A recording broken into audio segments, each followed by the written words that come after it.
My mother only ever called when someone was dying or when she wanted something. This time, it turned out to be both. The rain had been falling since morning, tapping against the windows of my office in that slow, insistent rhythm Seattle was famous for.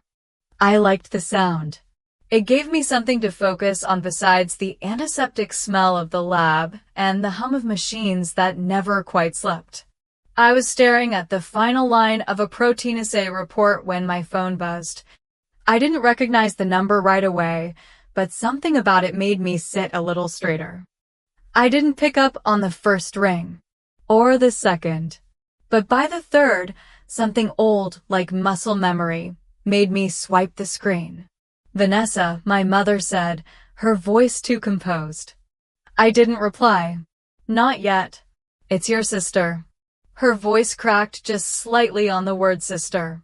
Jenna's very sick. Acute leukemia. They say it's aggressive. I closed my laptop and leaned back in my chair. Okay, I said, keeping my tone flat. She needs a bone marrow transplant. And, well, you're the only match. Of course I was. Jenna always found a way to need me, even when she was ruining me. She's dying, Vanessa. She tried to kill my career. So I suppose you'd call us even. There was a pause on the line, just long enough to make me wonder if she'd hang up. But Margaret Cole had never been the type to back down, especially not when she thought she could still win.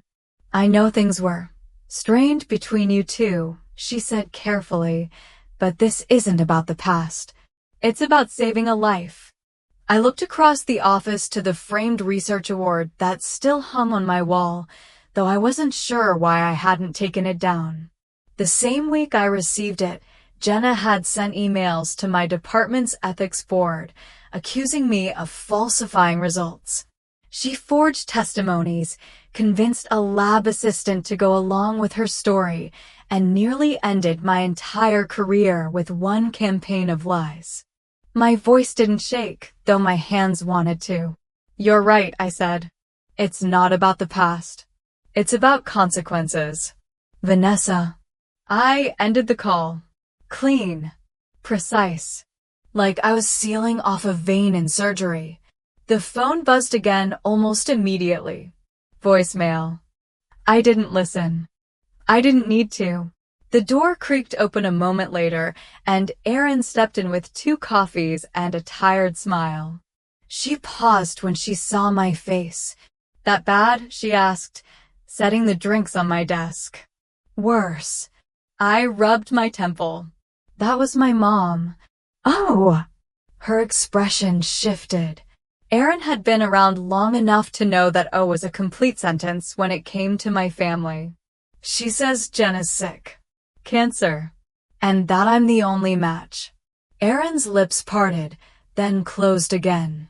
She didn't ask if I was going to do it. She knew better. Instead, she sat down in the chair across from me, warming her hands on the coffee cup she brought for herself, but would probably forget to drink. Are they serious? I think so. But that doesn't make it simple. Erin nodded. Well, she didn't seem too worried about your health when she tried to turn your department against you. The memory flashed so quickly I almost laughed, except it wasn't funny. Jenna walking into my lab, fake concern pasted on her face, whispering about irregularities. The committee meetings. The stares. The silence that followed me in the hallways for 6 months straight. Sometimes, Erin said softly, family isn't who you're born with. It's who you survive with. I stared at the coffee cup, then reached for the bottom drawer of my desk. The lock clicked open. Inside, exactly where I'd left it, was the sealed manila envelope. No name, just the heavy weight of truth. Erin leaned forward. Is that what I think it is? I nodded. I got the results 3 weeks ago. I wasn't planning to open it unless she pushed. Well, she pushed. I peeled it open carefully, unfolding the single page inside. A DNA report, clinical, emotionless, but loud in its implications. The paternal markers didn't match. She wasn't my full sister. I stared at the page for a long time. It didn't hurt, not the way it should have. If anything, it felt like confirmation. A piece of the puzzle I didn't even realize had been missing. She's not my sister, I said aloud, more to the air than to Erin. Erin exhaled, then reached for her coffee like it was the only stable thing in the room. I watched her take a sip, then pull out her phone. You want me to dig into hospital records? I know someone in Tucson General. Not yet, I said. I picked up my phone again. One new voicemail. Still unread. I deleted it without listening. Instead, I opened a new message window and typed, DNA doesn't lie. But families do. I let my thumb hover over the send button for a second longer than necessary. Then I hit send and closed my eyes. They say blood is thicker than water. But they never mention what happens when the blood was never truly yours to begin with. She didn't even knock. Just turned the handle and walked in like she still had keys to my life. Margaret Cole had always moved like the world owed her a greeting, a seat, and an apology all at once. Her heels clicked across the tile floor of my office, sharp and purposeful, until she reached the edge of my desk and stood there without making eye contact. You'll be back at work in a week, she said, her voice clipped, almost clinical. Then she opened her purse and pulled out a stack of papers held together with a binder clip. These are Jenna's records. The doctors explained everything. It's a routine procedure. Routine. Like brushing your teeth. Like showing up late to every childhood recital, but managing to smile just enough that people believed you cared. She set the folder down in front of me like she was handing off a grocery list. No preamble. No hello. No, I'm sorry we haven't spoken in 2 years. I leaned back in my chair and let the silence do the heavy lifting. Outside, the blinds filtered in fractured sunlight across the carpet. My office smelled like lemon disinfectant and overworked air conditioning. Cold, clean, impersonal, just how I liked it. Margaret cleared her throat. There's nothing experimental about it. Bone marrow donation's been done thousands of times. They'll take it from your hip. You'll be sore for a few days, but it's safe. You're her only match, Vanessa. I didn't move. What about when I was bleeding? I asked, calmly, plainly. Where was all this urgency then? She blinked. I seem to remember no one rushing to help when Jenna accused me of data manipulation. When my grants were suspended. When I lost my department. That wasn't worth a drive across town, was it? Her mouth tightened. That's not the same. It is to me. I picked up the folder. The pages were neatly labeled, just like everything else she touched, highlighted blood counts, notes from oncologists, consent forms waiting for my signature. She'd even brought her own pen. I slid it back across the desk. I'm not saying no, I said evenly. I'm saying you came in here with the wrong approach. Margaret tilted her chin slightly. I'm not here to argue. Then what are you here for? To pretend the last 2 years didn't happen. She's dying, Vanessa. I exhaled slowly through my nose, then opened the top drawer of my desk. Not the locked one. Not yet. Just enough to retrieve a second folder. This one was thicker, a little worn at the edges. I set it down beside hers. You recognize these? I asked. She didn't look. Emails, I continued, flipping it open, from Jenna to Kelsey Moore, coaching her on what to say to the ethics board. This one. I tapped the page. The draft statement Jenna sent Kelsey to copy and paste. She didn't even change the formatting. That was 2 years ago. I know. Ancient history. I slid another page forward. Here's the audio transcript of Jenna's conversation with Tatum. She threatened to leak personal photos if he didn't corroborate the story. I had to pay an IT forensic specialist to recover the deleted file. Took me 4 months. Margaret's jaw twitched, but she didn't speak. I brought all of this to you before I brought it to the board, I reminded her. You told me it was just stress between sisters. That Jenna didn't mean harm. That I was overreacting. She was scared, Margaret said quietly. You were getting all the attention. I laughed, softly, not bitterly. And you couldn't stand it. The words hung in the air like humidity. She looked older than she had even a year ago, lines etched deeper into her forehead, the blonde dye in her hair struggling to cover the gray. But her posture was still rigid, spine straight with the same moral authority she'd always wielded like a weapon. You think this is about me? She asked. I didn't answer. I didn't need to.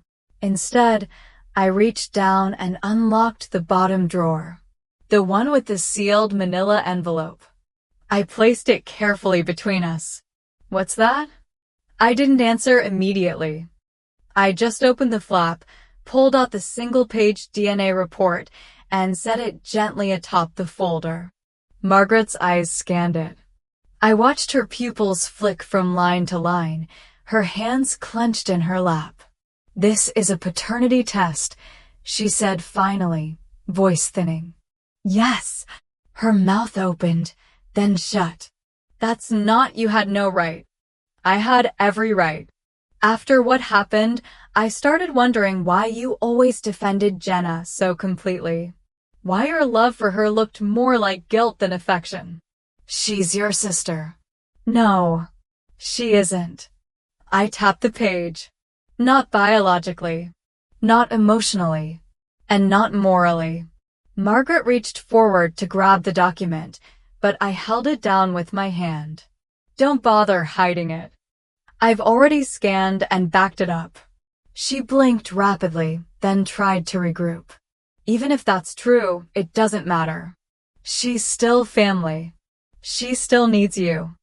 I folded the page back into the envelope and sealed it again. You have 3 days. For what? To tell the truth. To explain to Jenna why this test exists. And to figure out how badly you want my cooperation. Margaret stood up, arms stiff at her sides. I came here to ask for help, not to be threatened. Then you should have come 3 years ago.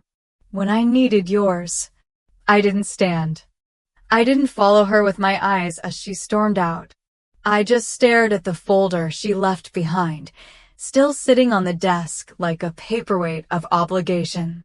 The moment the door clicked shut behind her, I pulled out my phone and opened my messages. I typed slowly, letting the words settle as they appeared. Start looking for Dr. Luis Herrera in Phoenix. It's time. I hit send and leaned back in my chair. There's a moment, quiet and dangerous, when you realize the truth doesn't just set you free. It flips the balance of power. And I was done pretending I didn't know how to hold it. She's asking for you, the nurse said, her eyes carefully neutral. But she didn't say it kindly. I followed her down the corridor anyway, heels echoing softly against the polished floor.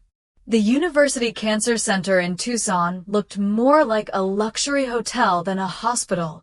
Glass walls, pale wooden floors, a curated selection of pastel art hanging every 20 feet. The money showed in the silence. I didn't ask which room. I already knew. 714.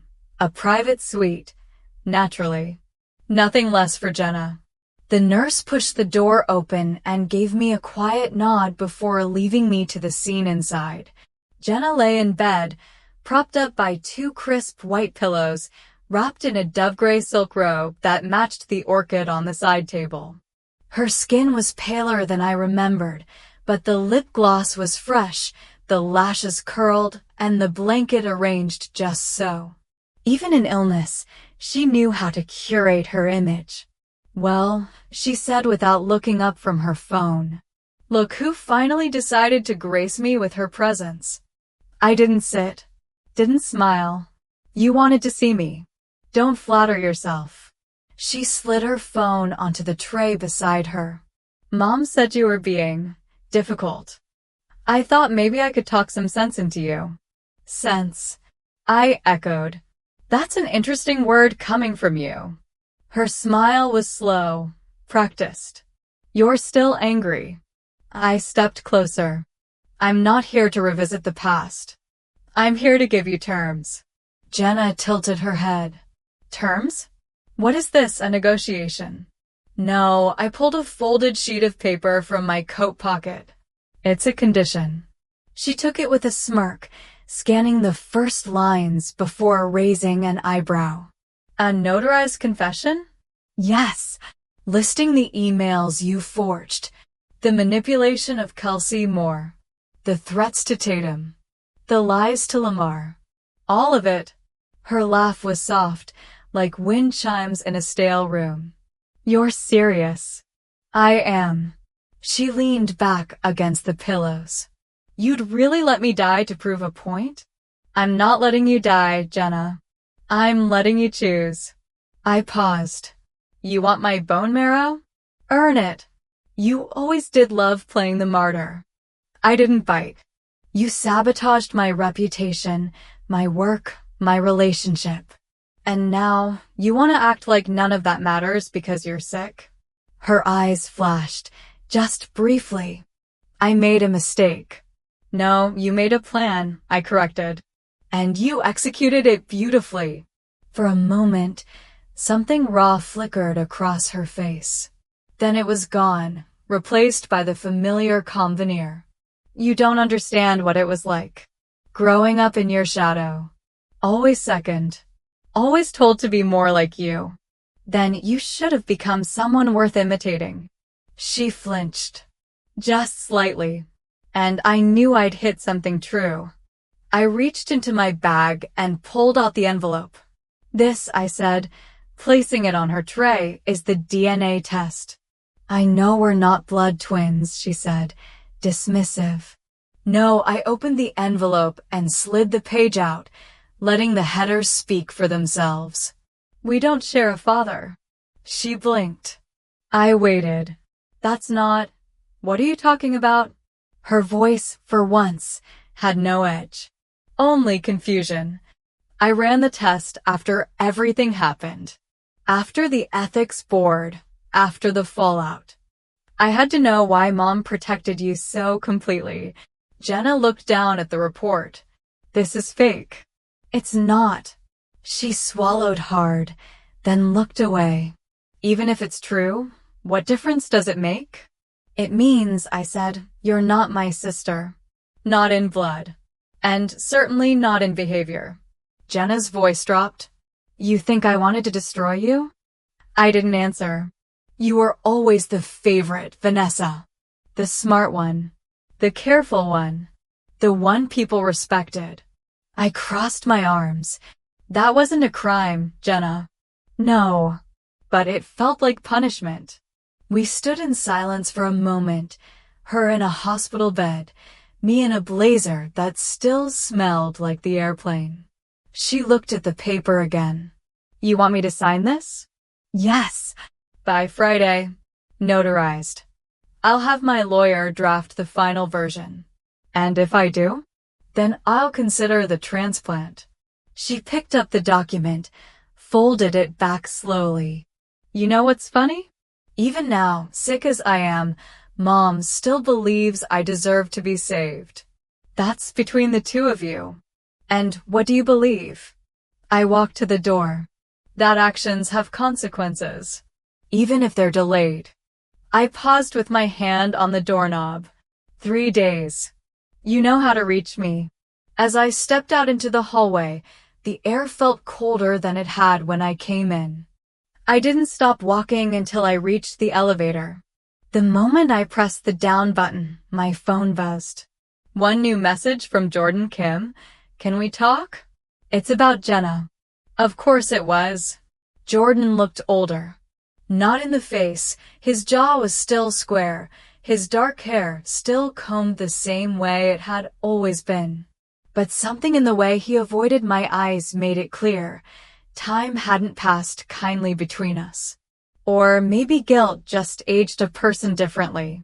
We sat across from each other in a cafe that smelled like orange peel and burnt espresso.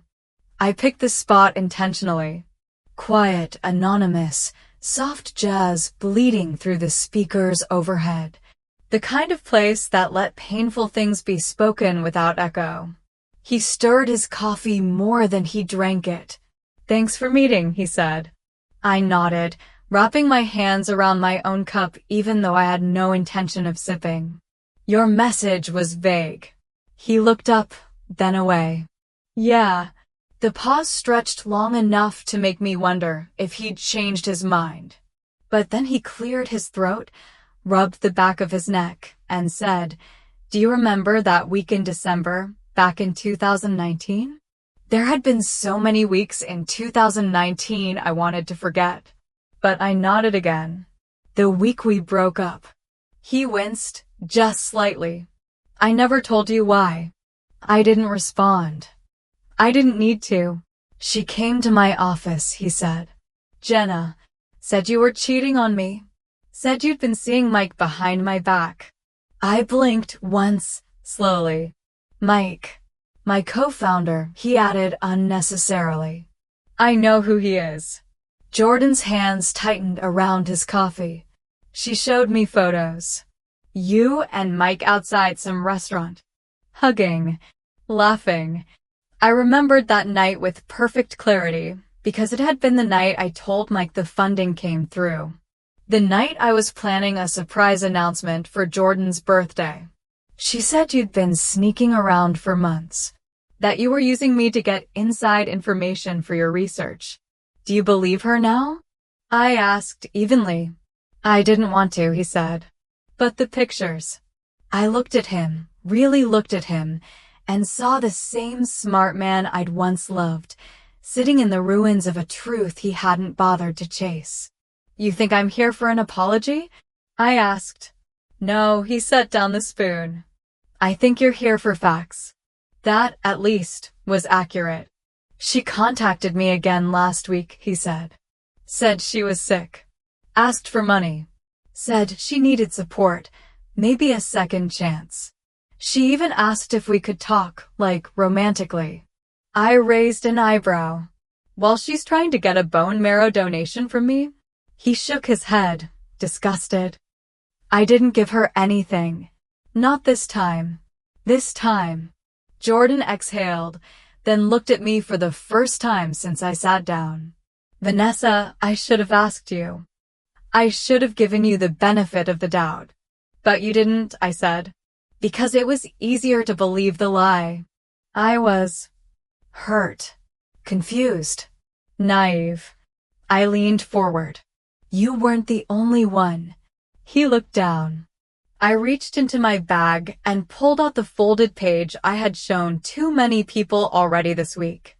I laid it on the table between us. "What's this?" "Proof that Jenna's not who she says she is," I said. He unfolded the sheet, eyes scanning the bold black text, the genetic markers, the fine print. "A DNA test?"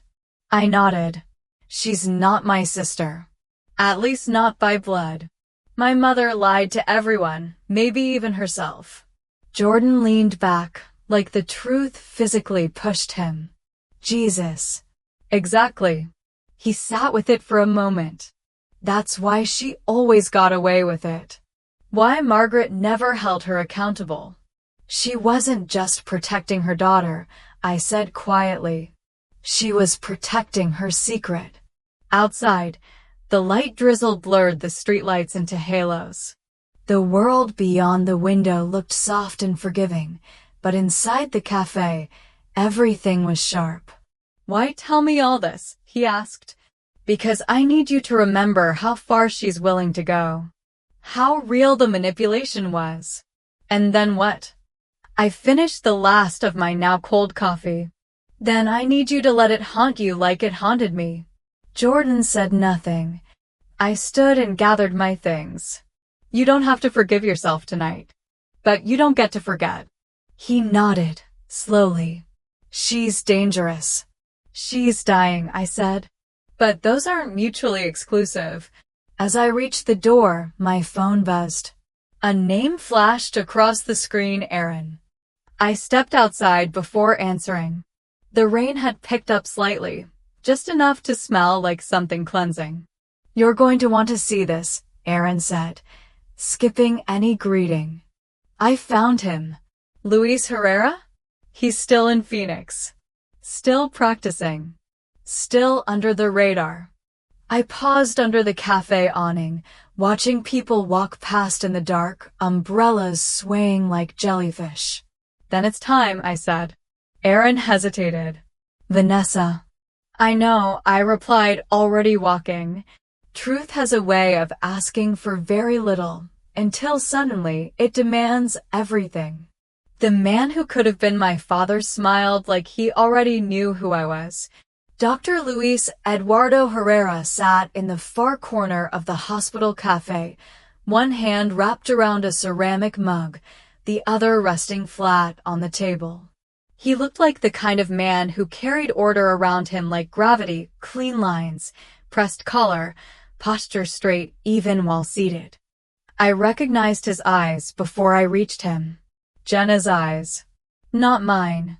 Vanessa, he said as I approached, his voice low but steady. Dr. Herrera. Please, he gestured for me to sit. Call me Luis. I didn't. Not yet. I placed the DNA report on the table between us, face down. You've seen this. He nodded, and for a moment, the corner of his mouth twitched, not quite a smile, not quite regret. I ran my own. I had to be sure. And he flipped the paper over and tapped a line near the bottom. 99.97% probability. That's more than most people get in life. I folded my hands in my lap. My mother told you she lost the baby. Yes. His expression softened. I wanted to marry her. She said it was too late, that I'd been transferred, that she'd already told your father. And then one day, she told me she miscarried. I grieved in silence. She didn't lose the baby, I said flatly. She just passed her off to someone else and rewrote the story. Luis exhaled slowly. I'm not sure which is worse. I am, I replied, and it's time she answers for it. The meeting room in Tucson's cancer wing was small, but private. A round table, 4 chairs, and a faint lemon scent from the janitor's last pass-through. Jenna had been wheeled in by a nurse, her 4-stand rolling quietly beside her. She wore another silk robe, but this one looked more lived in. Her skin had taken on a translucent sheen, and her lips were dry despite the gloss.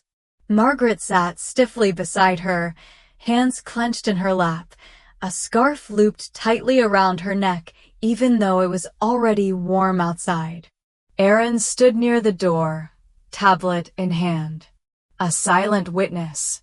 Dr. Herrera entered last, nodding politely, but saying nothing as he took his seat across from Margaret. She flinched. She hadn't been told he would be here. Let's begin, I said. No one spoke. I reached into my bag and pulled out 2 folders. One for Jenna, one for Margaret. I placed them gently on the table like medical charts. These are your statements, I said.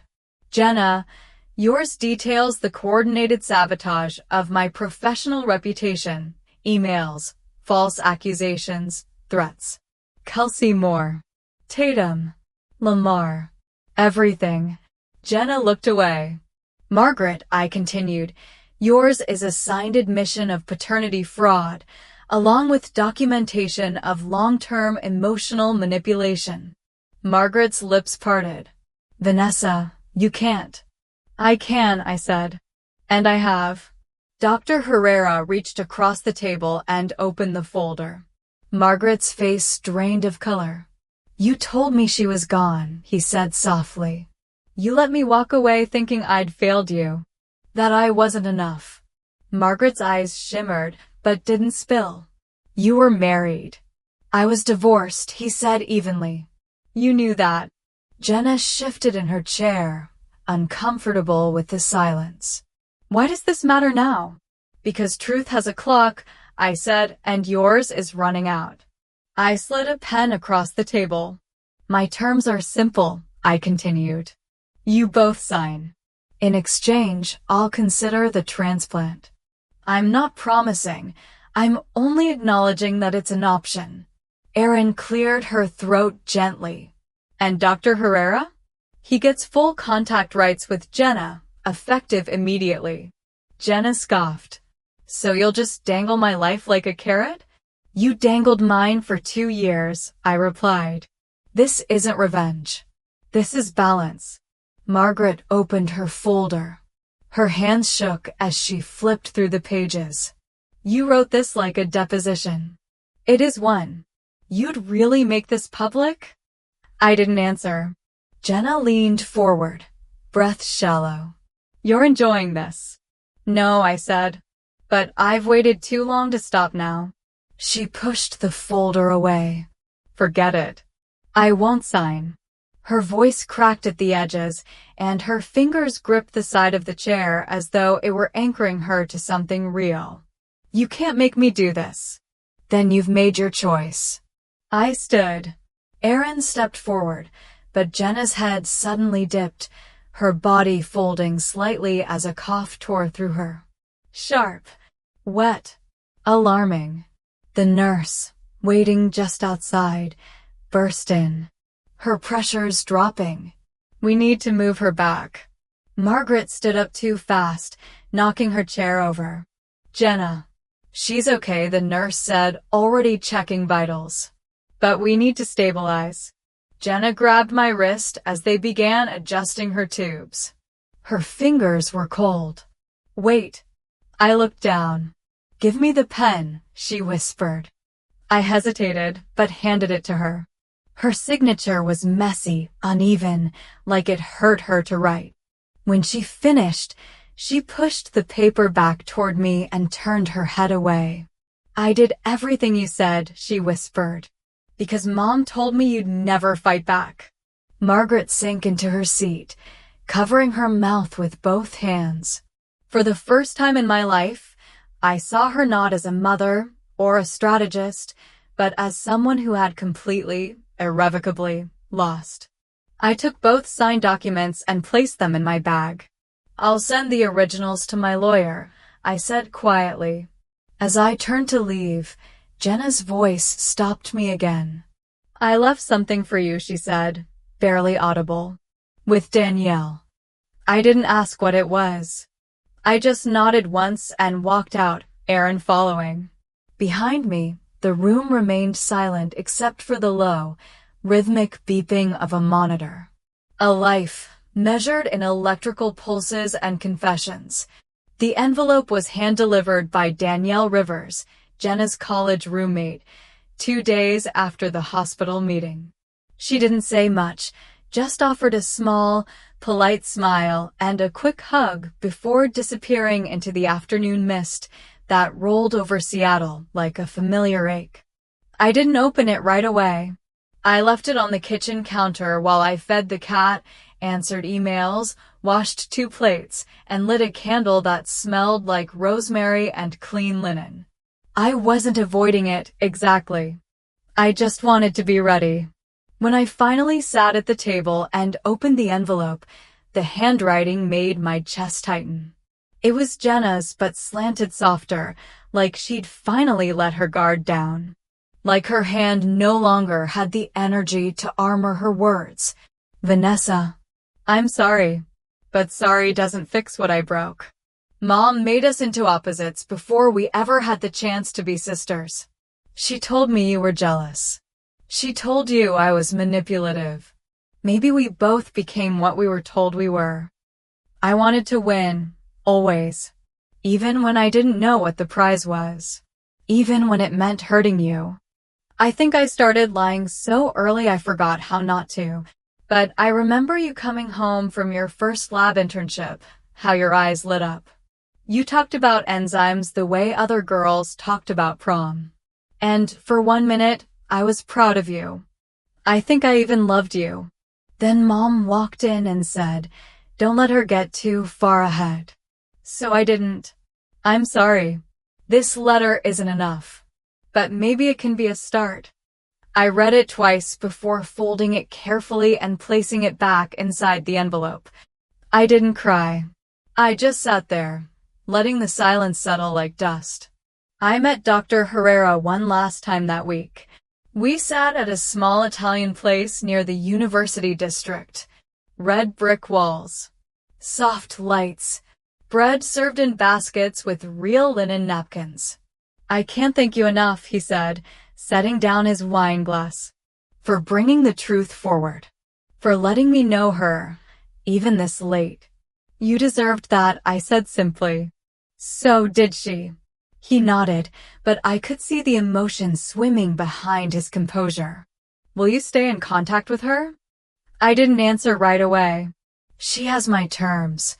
My boundaries. If she honors them, maybe. He raised his glass slightly. "To new truths." I lifted mine. "To earned ones." At the hospital, Jenna was awake when I walked in, but her eyes looked clouded, like she was still somewhere between sleep and apology. "I wasn't sure you'd come," she said, her voice papery.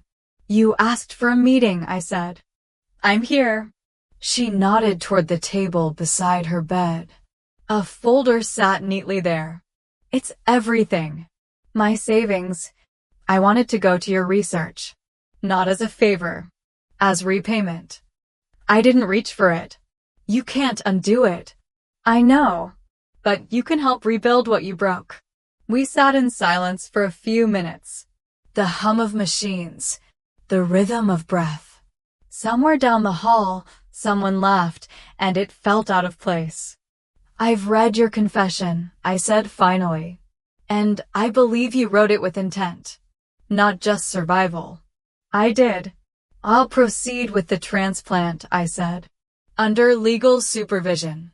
No photos. No interviews. No storybook endings. No reconciliation," she asked.